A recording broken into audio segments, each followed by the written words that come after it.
Sudarshan colony विद्यानगरी ज्येष्ठ नागरिक संघात विद्यानगरी ज्येष्ठ नागरिक संघ व सिद्धांत मंगळे मित्र परिवार यांच्या वतीने अभियंता दिवस, शिक्षक दिवस व वृक्षारोपण कार्यक्रम संपन्न.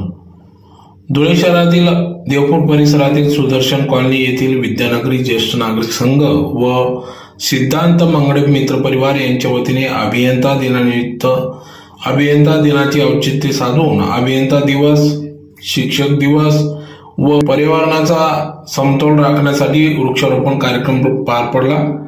या प्रसंगी कार्यक्रमाच्या सुरुवातीला सर विश्वेश्वरय्या यांचे प्रतिमा पूजन करून कार्यक्रमास सुरुवात करण्यात आली. तदनंतर या ठिकाणी विद्यानगरी ज्येष्ठ नागरिक संघाच्या परिसरात वृक्षारोपण कार्यक्रम पार पडला. यावेळेस बांधकाम विभाग अधिकारी अनिल पवार, आर पाटील, ज्येष्ठ पत्रकार महेश बाबा घुगे, विद्यानगरी ज्येष्ठ नागरिक संघाचे अध्यक्ष विजय रावसाहेब मंगळे, सिद्धांत मंगळे मित्र परिवाराचे अध्यक्ष सिद्धांत मंगळे व सर्व ज्येष्ठ नागरिक संघाचे पदाधिकारी यांच्या उपस्थितीत या ठिकाणी कार्यक्रम पार पडला. तर कार्यक्रमासाठी विद्यानगरी ज्येष्ठ नागरिक संघाचे सर्व अध्यक्ष रावसाहेब विजयजी मंगळे व संपूर्ण टीम यांनी या कार्यक्रमासाठी अथक परिश्रम घेतला. तर प्रसंगी या ठिकाणी ज्येष्ठ नागरिक, शिक्षक, अभियंता मोठ्या संख्येने उपस्थित होते.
त्याचे जोडेशन धुळे व नंदुरबार आणि साहेबांचं मूळ गाव वरपाड आहे. शिंगराचा